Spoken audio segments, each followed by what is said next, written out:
Hello everyone, welcome to Sadhaks. Today's video is based on a very popular biotechnique that is called RT-PCR or reverse transcription PCR. RT-PCR को लोग usually confuse करते हैं real time PCR के साथ, but that is a different concept. Q RT-PCR and real time PCR both are a different concept than a reverse transcription PCR. तो अभी के लिए हम ये देखते हैं कि RT-PCR या reverse transcription PCR क्या है. As the name suggest, reverse transcription हो रही होगी. इसका मतलब जो हमारा RNA है वो DNA में कन्वर्ट हो रहा होगा.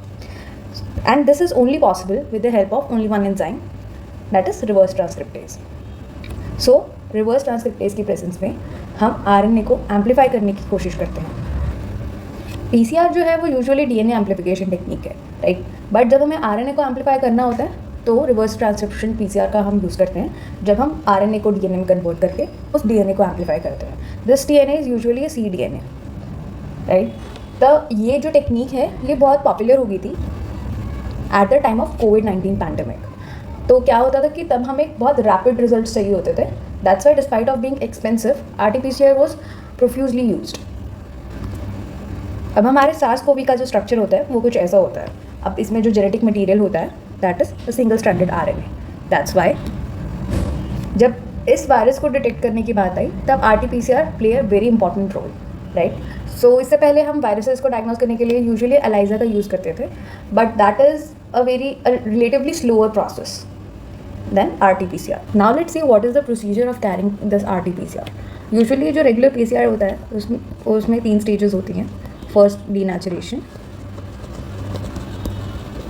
second annealing and third elongation. अब हमारे पास तो ऑलरेडी सिंगल स्ट्रैंडेड RNA ही होता है तो हमें डीनेचुरेशन स्टेप की कोई ज़रूरत नहीं होती. So will straight forwardly hope up to annealing. अब जो भी हमारे पास सैम्पल होता है उसमें से हम प्रोटीन्स और DNA को फिल्टर आउट कर देते हैं with the help of protease and DNAs ताकि हमारे पास pure RNA from the sample obtain हो जाए. अब इस RNA को हम हीट करते हैं at 70 degree Celsius to make it linearized. But annealing में क्या होता है, हम प्राइमर को जोड़ते हैं हमारे टेम्पलेट के साथ. अब टेम्पलेट तो हमारे पास आ गया लीनियराइज होकर RNA, but at the temperature of 70 degree Celsius primer का एनिल होना is a difficult task, right. तो this heating thing is followed by a quick chill ताकि जो हमारा प्राइमर है वो इजीली हाइब्रिडाइज हो जाए. अब ये जो प्राइमर है अगर तो यूकैरियोटिक सेल है या फिर हमने यूकैरियोटिक RNA लिया है तो we can design a oligo DT primer. Why? Because RNA में तो होगी पीछे पॉली ए टेल. अब पॉली ए टेल के अगेंस्ट हम एक पॉलीथाइमिडीन का प्राइमर डाल सकते हैं, राइट. बट इन केस जो RNA है वो एक प्रोकैरियोटिक सेल से है तब हम कोई रैंडम हेक्सोमर्स डाल के यूज़ करते हैं to make a primer. Otherwise हम जीन स्पेसिफिक प्राइमर डिज़ाइन करते हैं.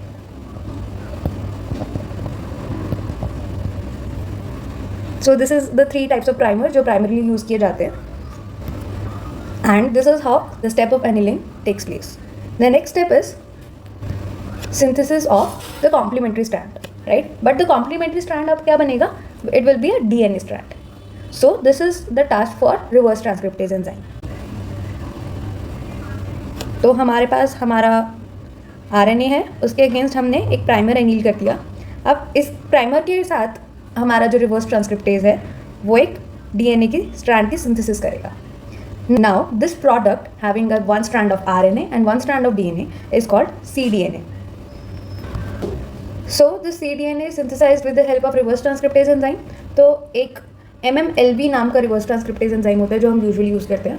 रिवर्स ट्रांसक्रिप्टेज की ऑप्टिमम टेम्परेचर हमारा बॉडी टेम्परेचर ही होता है that is 37 degree to 40 degree Celsius, right. तो MMLB जो होती है वो 40 डिग्री के ऊपर ठीक से काम नहीं कर पाती.